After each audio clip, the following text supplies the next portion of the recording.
ಎಲ್ಲರಿಗೂ ವಂದನೆಗಳು. ಮಕ್ಕಳೇ, ಹೇಗಿದ್ದೀರಾ? ಬೀಜದೊಳಗಿನ ಜೀವ ಈ ಪಾಠದ 4ನೆಯ ತರಗತಿಗೆ ಇವತ್ತು ಪ್ರವೇಶಿಸ್ತಾ ಇದ್ದೇವೆ. ಹಿಂದಿನ ತರಗತಿಯಲ್ಲಿ ಬೀಜ ಪ್ರಸಾರ ಇದರ ಬಗ್ಗೆ ಅನೇಕ ವಿಚಾರಗಳನ್ನು ತಿಳಿದುಕೊಂಡಿದ್ದೀರಿ. ಮಕ್ಕಳೇ, ನಿಮ್ಮ ಪರಿಸರದಲ್ಲಿ ಗಮನಿಸಿದ್ದೀರಾ? ಹಲವು ಬೀಜಗಳು ಯಾವ ರೀತಿಯಲ್ಲಿ ಒಂದು ಕಡೆಯಿಂದ ಇನ್ನೊಂದು ಕಡೆಗೆ ಪ್ರಸಾರವಾಗ್ತದೆ. ಬಹಳಷ್ಟು ಕುತೂಹಲಕಾರಿಯಾದಂತಹ ವಿಷಯ ಕಳೆದ ತರಗತಿಯಲ್ಲಿ ನಾವು ಕಲಿತಿದ್ದೇವೆ. ಗಾಳಿಯಲ್ಲಿ ಹಾರಿಕೊಂಡು ಅಜ್ಜನ ಗಡ್ಡ ಒಂದು ಕಡೆಯಿಂದ ಇನ್ನೊಂದು ಕಡೆಯಲ್ಲಿ ಹೋಗಿ ಬಿದ್ದು ಹೊಸ ಗಿಡ ಆಗ್ತದೆ. ಕೆಲವು ಹಣ್ಣುಗಳು, ಹಕ್ಕಿಗಳು ಒಂದು ಕಡೆಯಿಂದ ತೆಗೆದುಕೊಂಡು ತಿಂದು ಇನ್ನೊಂದು ಕಡೆಯಲ್ಲಿ ಬಿದ್ದಾಗ ಅಲ್ಲಿ ಬೀಜ ಬಿದ್ದು ಮೊಳಕೆ ಹೊಡೆದು ಸಸಿಯಾಗಿ ಮರವಾಗ್ತದೆ. ಇನ್ನು ಬಿರಿಯುವ ಮೂಲಕ ಕಾಯಿಗಳು ಒಣಗಿ ಬಿರಿದಾಗ ಅದರ ಬೀಜಗಳು ಹೊರಕ್ಕೆ ಎಸೆಯಲ್ಪಟ್ಟು ಅಲ್ಲಿ ಬಿದ್ದು ಹೊಸ ಗಿಡ ಆಗ್ತದೆ. ಮತ್ತು ಅದೆಷ್ಟೋ ಹುಲ್ಲಿನಂತಹ ಗಿಡಗಳು ಪ್ರಾಣಿಗಳು ಸಂಚರಿಸುವಾಗ ಅವರ ಮೈ ಮೇಲೆ ಅಂಟಿಕೊಂಡು ಅದರ ಮೂಲಕ ಇನ್ನೊಂದು ಕಡೆಗೆ ಹೋಗಿ ಅಲ್ಲಿ ಬೀಜಗಳು ಬಿದ್ದು ಸಸಿಯಾಗ್ತದೆ. ನೀವು ಹುಲ್ಲುಗಾವಲಿನಲ್ಲಿಯೋ ಗುಡ್ಡದಲ್ಲಿಯೋ ನಡೆದುಕೊಂಡು ಹೋಗುವಾಗ ನೀವು ಗಮನಿಸಿದ್ದೀರಿ, ನಿಮ್ಮ ಕೈ ಕಾಲುಗಳಿಗೆ ಸಣ್ಣ ಸಣ್ಣ ಬೀಜಗಳು ಅಂಟುತ್ತದೆ.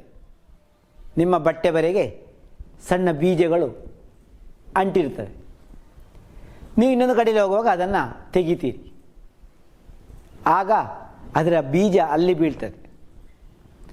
ಮುಖ್ಯವಾಗಿ ಹುಲ್ಲಿನ ಅನೇಕ ರೀತಿಯ ಬೀಜಗಳು ಈ ರೀತಿಯಲ್ಲಿ ಪ್ರಸಾರವಾಗ್ತದೆ. ಎಷ್ಟು ಆಶ್ಚರ್ಯಕರವಾದ ವಿಷಯ ನೋಡಿ. ನಿಮಗೆ ತಿಳಿದಿದೆ, ಆದರೆ ಇದು ಯಾಕೆ ಹೇಗೆ ಎಂಬುದನ್ನು ನಾವು ಈ ತರಗತಿಯಲ್ಲಿ ಕಲಿತುಕೊಂಡು, ಇನ್ನು ಈ ಬೀಜಗಳ ಪ್ರತ್ಯೇಕತೆಯನ್ನು ನೀವು ತಿಳಿದುಕೊಂಡಿದ್ದೀರಿ. ಗಾಳಿಯಲ್ಲಿ ಹಾರಬೇಕಾದಂತಹ ಬೀಜಗಳು ಹೇಗಿದೆ? ಹಗುರವಾಗಿದೆ, ರೋಮದಂಥ ರಚನೆ ಇರ್ಬೋದು, ತೆಳುವಾಗಿದೆ. ಒಂದೊಂದು ಬೀಜಗಳು ಒಂದೊಂದು ರೀತಿಯಲ್ಲಿ. ಇನ್ನು ನೀರಿನಲ್ಲಿ ತೇಲಿಕೊಂಡು ಹೋಗುವಂಥ ಬೀಜಗಳು ಕೆಲವು ಇದೆ. ಹಲವು ಮರಗಳಿಂದ ಬೀಜಗಳು ನೀರಿನಲ್ಲಿ ಬಿದ್ದಾಗ ಅದು ತೇಲಿಕೊಂಡು ಇನ್ನೊಂದು ಪ್ರದೇಶವನ್ನು ಸೇರ್ತದೆ, ಅಲ್ಲಿ ಅದು ಗಿಡವಾಗ್ತದೆ. ಆಗ ಆ ಬೀಜಗಳು ನೀರಿನಲ್ಲಿ ತೇಲುವಂತಿರಬೇಕು. ಆನಂತರ ಅದು ಪಕ್ಕನೆ ಕೊಳಿಬಾರ್ದು, ಅದು ಹೊಸ ಗಿಡವಾಗಿ ಚಿಗುರಬೇಕು. ಈ ರೀತಿಯಲ್ಲಿ ಹಲವು ರೀತಿಯಲ್ಲಿ ಬೀಜ ಪ್ರಸಾರವಾಗುವಂಥದ್ದು ಗಮನಿಸಿದ್ದೀರಿ. ಆ ಪ್ರಾಣಿಗಳು ಮತ್ತು ಪಕ್ಷಿಗಳು ಹಣ್ಣುಗಳನ್ನು ತಿನ್ನಬೇಕಾದ್ರೆ ಹೇಗಿರಬೇಕು? ಆ ಹಣ್ಣುಗಳು ಮಾಂಸಲವಾದ ಭಾಗವನ್ನು ಹೊಂದಿರಬೇಕು. ಆಗ ಆಕರ್ಷಣೆಯಿಂದ ಅವುಗಳನ್ನು ತಿಂದದೆ ಅವುಗಳ ಬೀಜವನ್ನು ಪ್ರಸಾರ ಮಾಡ್ತದೆ. ಇನ್ನು ಗಾಳಿಯಲ್ಲಿ ಬಿರಿಯುವಂಥವುಗಳು, ಬಿರಿಯುವ ಫಲಗಳು, ಅದು ಹಗುರವಾಗಿರಬೇಕು. ಆ ಕಾಯಿ ಒಣಗಿದಾಗ ಅದು ಒಡೆಯುವಂತಿರಬೇಕು. ಸರಿಯಲ್ವೇ? ಅದೆಷ್ಟು ವಿಶೇಷತೆಗಳು ನಮ್ಮ ಪ್ರಕೃತಿಯಲ್ಲಿ ಇದೆ ನೋಡಿ. ಇಲ್ಲಿ ನಮ್ಮ ಪರಿಸರದಲ್ಲಿ ನಾವು ಅನೇಕ ವೈವಿಧ್ಯಗಳನ್ನು ಕಾಣ್ತೇವೆ. ಇದಕ್ಕೆ ಕಾರಣ ಈ ಬೀಜ ಪ್ರಸಾರ ಆಗಿದೆ. ಒಂದು ಪ್ರದೇಶದಲ್ಲಿ ವಿವಿಧ ರೀತಿಯ ಹುಲ್ಲುಗಳು, ಗಿಡಗಳು, ಬಳ್ಳಿ, ಪೊದರು, ಮರಗಳು, ಹಲವು ವೈವಿಧ್ಯಗಳಿವೆ. ಒಂದೊಂದು ಇದರಲ್ಲಿ ಹಲವು ರೀತಿ ಕಾಣ್ಬೋದು ಅಲ್ವಾ. ಇದಕ್ಕೆಲ್ಲ ಈ ಕಾರಣ ಬೀಜ ಪ್ರಸಾರವಾಗಿದೆ. ಬೇರೆ ಬೇರೆ ರೀತಿಯ ವಿಧಾನಗಳಿಂದ ಬೀಜ ಪ್ರಸಾರವಾಗುತ್ತದೆ. ಇದು ಯಾಕೆ ಆಗ್ತದೆ ನಾವು ತಿಳಿದಿದ್ದೇವೆ. ಒಂದೇ ಕಡೆಯಲ್ಲಿ ಬೀಜಗಳು ಬಿದ್ದರೆ ಅಲ್ಲಿ ಅದಕ್ಕೆ ಎಲ್ಲವಕ್ಕೂ ಮರವಾಗಿ ಗಿಡವಾಗಿ ಬೆಳೀಲಿಕ್ಕೆ ಮಣ್ಣು, ನೀರು, ಸೂರ್ಯಪ್ರಕಾಶದ ಕೊರತೆ ಆಗ್ಬೋದು. ಆದ್ದರಿಂದ ಅವುಗಳು ಕಂಡುಕೊಂಡ ಉಪಾಯ. ಇನ್ನು ನಮ್ಮ ಮನುಷ್ಯರು ಹಲವಷ್ಟು ಬೀಜ ಪ್ರಸಾರವನ್ನು ಮಾಡ್ತೇವೆ. ನಾವು ಬೀಜವನ್ನು ಬಿತ್ತಿ ಬೆಳೆಸ್ತೇವೆ. ಹಲವು ಬೀಜವನ್ನು ನಾವು ಬೇರೆಯವರಿಗೆ ಹಂಚುತ್ತೇವೆ. ಹಲವು ಥರ ಕೃಷಿಯನ್ನು ನಾವು ಮಾಡ್ತೇವೆ. ಇಂಥ ಸಂದರ್ಭದಲ್ಲಿ ನಾವು ಬೀಜವನ್ನು ನಾವೇ ಹಂಚಿಕೊಂಡು ಪ್ರಸಾರವನ್ನು ನಡೆಸ್ತೇವೆ. ಇವತ್ತು ನಮ್ಮ ದೇಶದಲ್ಲಿರುವಂಥ ಹಲವು ಕೃಷಿ ಬೆಳೆಗಳುಂಟಲ್ಲ, ಇದು ನಮ್ಮ ದೇಶದಲ್ಲೇ ಆದ್ದಲ್ಲ, ಹೊರ ದೇಶದಿಂದ ಬಂದದ್ದುಂಟು. ಹಾಗೆ ನಮ್ಮ ದೇಶದಿಂದಲೂ ಹಲವು ಕೃಷಿ ತರಕಾರಿ ಇವತ್ತು ಅದರ ಬೀಜಗಳನ್ನು ಹೊರ ದೇಶಗಳಿಗೆ ಹೋಗಿ ಅಲ್ಲಿ ಅದನ್ನು ಬೆಳೆಸ್ತಾರೆ. ನಮ್ಮ ದೇಶಕ್ಕೆ ಹೊರ ದೇಶದಿಂದ ಹಲವಾರು ಕೃಷಿ ಬಂದಿದೆ. ಅನನಾಸು, ಚಾಪುಡಿ, ರಬ್ಬರ್, ಪಪ್ಪಾಯಿ, ಗೇರು ಬೀಜ, ಮರಗೆಣಸು ಇಂಥವುಗಳು ಹೊರದೇಶದಿಂದ ನಮ್ಮ ದೇಶಕ್ಕೆ ತಂದಂತಹ ಬೀಜಗಳಾಗಿವೆ. ನೋಡಿ, ನಿಮ್ಮ ಪಾಠಪುಸ್ತಕದಲ್ಲಿ ಒಂದು ಪಟ್ಟಿ ಕೊಟ್ಟಿದ್ದಾರೆ. ಅದರಲ್ಲಿ ಕೊಟ್ಟಿದ್ದಾರೆ ಹಲವು ಕೃಷಿ ಬೆಳೆಗಳ ಮೂಲ ಸ್ಥಾನ ಯಾವ ದೇಶ. ನೋಡಿ, ಅನನಾಸು, ಮರಗೆಣಸು, ಟೊಮೆಟೊ, ಬಟಾಟೆ, ಹಸಿಮೆಣಸು, ಪೇರಳೆ, ಪಪ್ಪಾಯಿ, ಕಾಫಿ ಇದು ಮೂಲ ಸ್ಥಾನ ಅಮೇರಿಕ. ಇನ್ನು ಚಹಾದ ಮೂಲ ಸ್ಥಾನ ಚೈನಾ. ಕ್ಯಾಬೇಜಿನ ಮೂಲ ಸ್ಥಾನ ಯುರೋಪ್. ರಬ್ಬರ್ ಮತ್ತು ಗೇರು ಬೀಜ ಇವುಗಳ ಸ್ಥಾನ ಬ್ರೆಜಿಲ್. ಹೀಗೆ ಹಲವು ಕೃಷಿಯನ್ನು ನಾವು ಇವತ್ತು ಬೆಳೆಸ್ತಾ ಇದ್ದೇವೆ. ಅದು ನಮಗೆ ವಿದೇಶದಿಂದ ನಾವು ತಂದಂತಾಗಿದೆ. ನಮ್ಮ ನಾಡಿನ, ನಮ್ಮ ಊರಿನ ಕೃಷಿ ಇನ್ನಷ್ಟು ವೈವಿಧ್ಯತೆಗೆ ಇದು ಕಾರಣವಾಗಿದೆ. ಮಕ್ಕಳೇ, ನಾವು ಕೆಲವು ಪಾಠಗಳಲ್ಲಿ ಈಗಾಗಲೇ ಕಲಿತಿದ್ದೇವೆ. ನಾವು ಸೇವಿಸುವಂಥ ಆಹಾರ ವೈವಿಧ್ಯಮಯವಾಗಿರಬೇಕು. ಯಾಕೆ? ನಮಗೆ ವಿವಿಧ ಪೋಷಕಾಂಶಗಳು, ನಮ್ಮ ಬೆಳವಣಿಗೆಗೆ ಬೇಕಾದದ್ದು ಬೇರೆ ಬೇರೆ ಅಂಶಗಳು ಬೇರೆ ಬೇರೆ ತರಕಾರಿಗಳಲ್ಲಿ ಸಿಗುವಂಥದ್ದು. ಒಂದು ಹಣ್ಣಿನಲ್ಲಿಯೋ ಒಂದು ತರಕಾರಿಯಲ್ಲಿ ಸಿಗುವಂಥ ಅಂಶ ಮತ್ತೊಂದರಲ್ಲಿ ಸಿಗಲಿಕ್ಕಿಲ್ಲ. ಆದ್ದರಿಂದ ನಾವು ವೈವಿಧ್ಯತೆಯನ್ನು ಬಳಸಬೇಕು.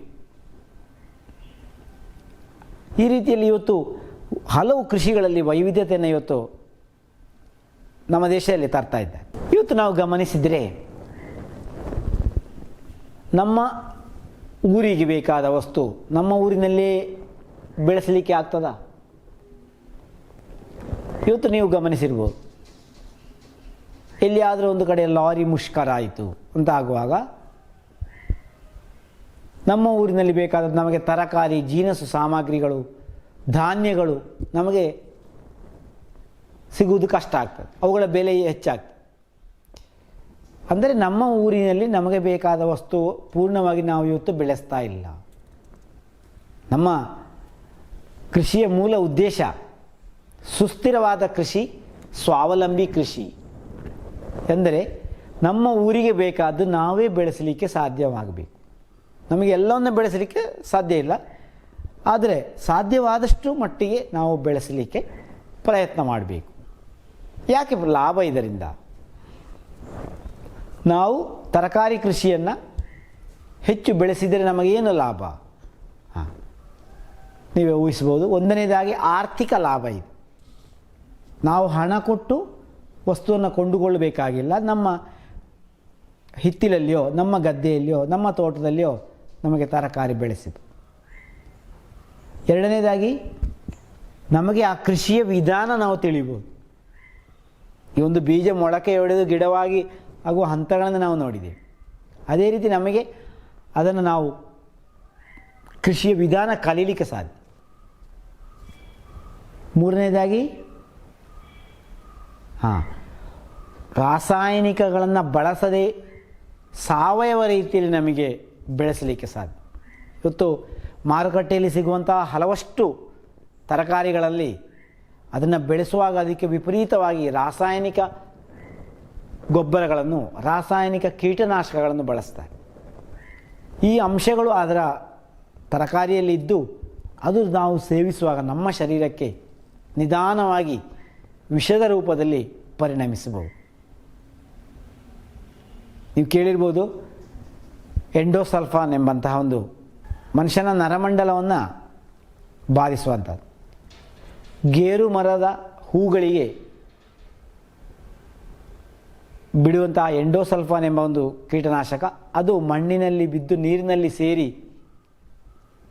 ಆ ನೀರನ್ನು ಸೇವಿಸಿ ಬರುವಂತಹ ಹಲವು ಕುಟುಂಬಗಳಿಗೆ ಬಂದಿರುವಂತಹ ರೋಗ, ವಿವಿಧ ರೀತಿಯ ರೋಗಗಳು ಅದರಿಂದ ಕಾಣಿಸ್ತವೆ. ಈ ರೀತಿಯಲ್ಲಿ ರಾಸಾಯನಿಕದ ಅಂಶ, ಅದರಲ್ಲಿ ಅನೇಕ ಅಂಶಗಳು ಮಾರಕವಾಗಿ. ಆದ್ದರಿಂದ ನಾವು ನಮ್ಮ ಊರಿನಲ್ಲಿ ಸ್ವಾವಲಂಬಿಯಾಗಿ ಸಾವಯವ ರೀತಿಯಲ್ಲಿ ನಮಗೆ ತರಕಾರಿಗಳನ್ನು ಬೆಳೆಸಲಿಕ್ಕೆ ಸಾಧ್ಯ ಇದೆ. ಇನ್ನೊಂದು ಅಂಶ, ಒಂದು ಉದ್ಯೋಗ ನಮಗೆ ಲಭ್ಯವಾಗುತ್ತೆ. ಒಂದು ತರಕಾರಿ ಕೃಷಿಯನ್ನು ನಾವು ಮಾಡಿದರೆ ಅದನ್ನು ಮಾಡಿ ನಾವು ಮಾರಾಟ ಮಾಡುವಾಗ ನಮಗೆ ಆ ವ್ಯಕ್ತಿಗೆ ಉದ್ಯೋಗವಾಯಿತು, ಆರ್ಥಿಕ ಲಾಭವು ಸಿಗುವಂಥ. ಇನ್ನೊಂದು, ನಮಗೆ ಸಿಗುವಂಥ ಒಂದು ಮಾನಸಿಕವಾದ ಸಂತೋಷ. ನಾವೇ ಒಂದು ಕೃಷಿಯನ್ನು ಮಾಡಿ ಅದರಲ್ಲಿ ಬೆಳೆಸುವಾಗ ಫಲ ಸಿಗುವಾಗ ನಮ್ಮ ಮನಸ್ಸಿಗೆ ಬಹಳಷ್ಟು ಸಂತೋಷ ಆಗುತ್ತೆ. ಅಂತಹ ಸಂತೋಷವನ್ನು ನಾವು ಪಡೀಲಿಕ್ಕೆ ಪ್ರೇರಣೆ ಆಗಬೇಕು ಈ ಪಾಠ. ನಾವೊಂದು ಉತ್ತಮವಾದ ರೀತಿಯಲ್ಲಿ ತರಕಾರಿಯನ್ನು, ಬೆಳೆಯನ್ನು ಬೆಳೆಸುವುದರಿಂದ ನಮಗೆ ಪ್ರಯೋಜನಗಳೇನಿವೆ? ನಮಗೆ ಉತ್ತಮವಾಗಿ ತಾಜಾ ಆದಂತಹ ತರಕಾರಿಯನ್ನು ಪಡೆಯಲಿಕ್ಕೆ ಸಾಧ್ಯ ಇದೆ. ರಾಸಾಯನಿಕ ರಹಿತವಾದಂತಹ ತರಕಾರಿ ಕೃಷಿಯನ್ನು ನಮಗೆ ಮಾಡಲಿಕ್ಕೆ ಸಾಧ್ಯ. ಉದ್ಯೋಗದ ಜೊತೆ ಆರ್ಥಿಕವಾದಂತಹ ಪ್ರಗತಿಯನ್ನು ನಮಗೆ ದಾಖಲಿಸಲಿಕ್ಕೆ ಸಾಧ್ಯ ಇದೆ. ತರಕಾರಿ ಕೃಷಿಯ ವಿವಿಧ ಹಂತಗಳನ್ನು ತಿಳಿಯಲಿಕ್ಕೆ ನಮಗೆ ಸಾಧ್ಯ. ಸರಿ ಮಕ್ಕಳೇ, ಹಾಗಾದರೆ ಈ ರೀತಿಯಲ್ಲಿ ಒಂದು ಕೃಷಿಯನ್ನು ನಾವು ಸ್ವತಃ ಆರಂಭಿಸಬೇಕಾದ್ರೆ ಹಾಗೆಯೇ ನಾವು ಆರಂಭ ಮಾಡಲಿಕ್ಕೆ ಸಾಧ್ಯ ಇದೆ.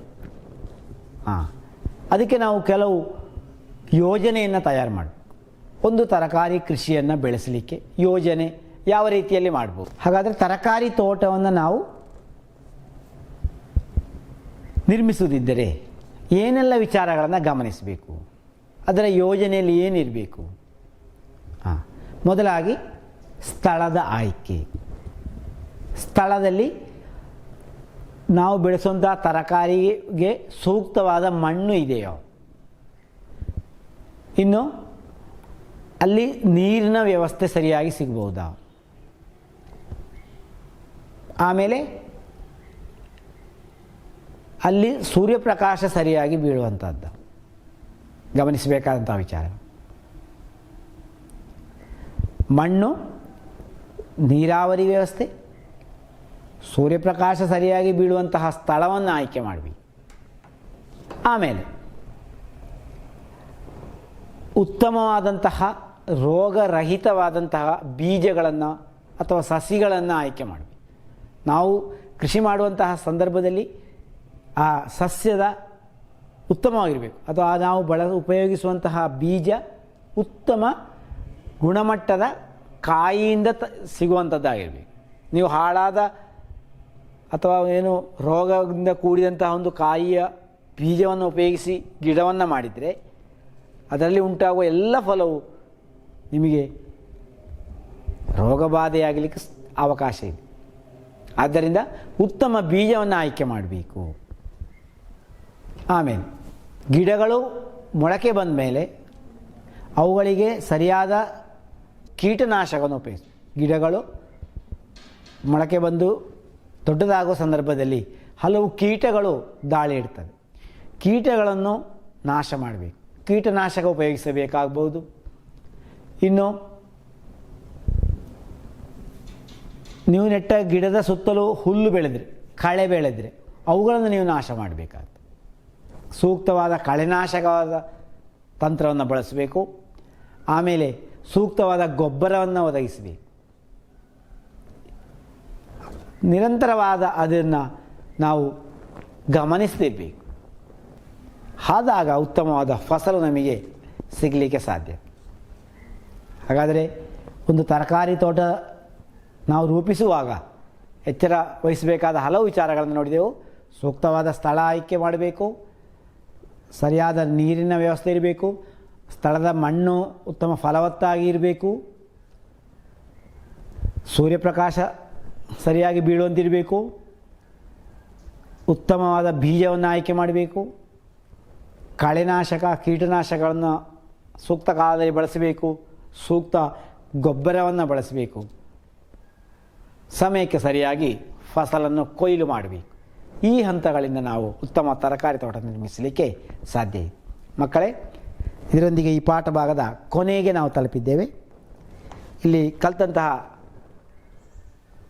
ಕಲಿಕಾ ಸಾಧನೆಗಳನ್ನು ಗಮನಿಸೋಣ. ಮೊದಲಾಗಿ ನಾವು ಬೀಜ ಮೊಳಕೆ ಬರಲು ವಾಯು, ನೀರು, ಸೂಕ್ತ ಉಷ್ಣತೆ ಬೇಕು ಎಂಬುದನ್ನು ಕಂಡುಕೊಂಡಿದ್ದೇವೆ. ಆನಂತರ ಬೀಜ ಮೊಳಕೆ ಬರುವಂತಹ ವಿವಿಧ ಹಂತಗಳನ್ನು ನಾವು ಚಿತ್ರದ ಮೂಲಕ ಕಂಡುಕೊಂಡಿದ್ದೇವೆ. ಬೀಜ ಮೊಳಕೆ ಒಡೆಯೋದು ಸಸ್ಯ ಆಗುವಾಗ ಅವುಗಳಿಗೆ ನಾವು ಇನ್ನಷ್ಟು ಒದಗಿಸಬೇಕಾದ ಅಂಶಗಳ ಬಗ್ಗೆ ತಿಳಿದುಕೊಂಡಿದ್ದೇವೆ. ಇನ್ನು ಸಸ್ಯದ ವಿವಿಧ ಭಾಗಗಳನ್ನು ಉಪಯೋಗಿಸಿ ಹೊಸ ಸಸ್ಯಗಳನ್ನು ಉತ್ಪಾದನೆ ಮಾಡುವ ವಿಧಾನ ಕಲಿತುಕೊಂಡಿದ್ದೇವೆ. ಇನ್ನು ಬೀಜ ಪ್ರಸಾರದ ಹಲವು ವಿಧಾನಗಳು, ಆ ಬೀಜಗಳ ಪ್ರತ್ಯೇಕತೆಗಳನ್ನು ತಿಳಿದುಕೊಂಡಿದ್ದೇವೆ. ಕೊನೆಯದಾಗಿ ತರಕಾರಿ ಕೃಷಿ ಅಥವಾ ಕೃಷಿಯನ್ನು ನಾವು ಯಾಕೆ ಮಾಡಬೇಕು ಹಾಗೂ ಅವುಗಳನ್ನು ಯಾವ ರೀತಿಯಲ್ಲಿ ಮಾಡಬೇಕು ಎಂಬುದರ ಬಗ್ಗೆ ತಿಳಿದುಕೊಂಡಿದ್ದೇವೆ. ಮಕ್ಕಳ ಮುಂದೆ ಪಾಠ ಪುಸ್ತಕದ ಮೌಲ್ಯಮಾಪನ ಮಾಡೋಣ, ಚಟುವಟಿಕೆ ನೋಡೋಣ. ಪ್ರಶ್ನೆ 1ನೇದು ನೋಡಿ. ಕೆಲವು ಕಟ್ಟಡಗಳ ಮೇಲೆ ಆಲದ ಗಿಡಗಳು ಮೊಳಕೆ ಬಂದಿರುವುದನ್ನು ನೋಡಿರುವಿರಲ್ಲವೇ? ಆಲದ ಬೀಜ ಅಲ್ಲಿಗೆ ಹೇಗೆ ತಲುಪಿರಬಹುದು? ಊಹಿಸಿ. ಹೇಗೆ ಆಲದ ಬೀಜ ಕಟ್ಟಡದ ಮೇಲೆ ತಲುಪಿತು? ಮುಂದೆ, ಬೆಂಡೆಕಾಯಿ ಬೀಜವನ್ನು ಮಣ್ಣಿನ ಆಳದಲ್ಲಿ ಹಾಕಿದರೆ ಮೊಳಕೆ ಬರಲಾರದು ಎಂದು ರಮೇಶನು ಹೇಳಿದನು. ನೀವು ಈ ಹೇಳಿಕೆಯನ್ನು ಒಪ್ಪುವಿರಾ? ಯಾಕೆ? ತುಂಬ ಆಳದಲ್ಲಿ ಬೀಜವನ್ನು ಹಾಕಿದರೆ ಅದು ಮೊಳಕೆ ಬರಬಹುದಾ? ಇಲ್ಲವಾ? ಯಾಕೆ? ಉತ್ತರ ಬರೆಯಿರಿ. ನಾನು ಈಗಾಗಲೇ ಅದನ್ನು ವಿವರಿಸಿದ್ದೇನೆ. 3ನೇದು, ಕೆಳಗೆ ನೀಡಿರುವ ಹೇಳಿಕೆಗಳು ಸರಿಯೋ ತಪ್ಪೋ ಎಂದು ಗುರುತು ಹಾಕಬೇಕು. ಬೀಜಗಳಿಲ್ಲದ ಸಸ್ಯಗಳಲ್ಲಿ ಪ್ರತ್ಯುತ್ಪಾದನೆ ನಡೆಯುತ್ತದೆ. ಬೀಜಗಳಿರುವ ಸಸ್ಯಗಳಲ್ಲಿ ನಡೆಯುತ್ತದೆ, ಬೀಜಗಳಿಲ್ಲದ ಸಸ್ಯಗಳಲ್ಲಿ ಸಹ ನಡೆಯುತ್ತದೆ.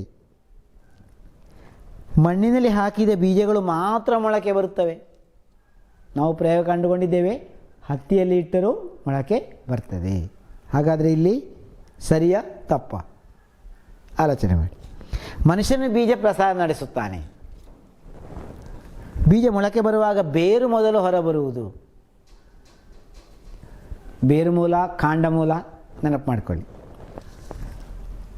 ಗಾಳಿಯ ಮೂಲಕ ಬೀಜ ಪ್ರಸಾರ ನಡೆಸುವ ಬೀಜಗಳಿಗೆ ಮಾಂಸಲ ಭಾಗವಿದೆ.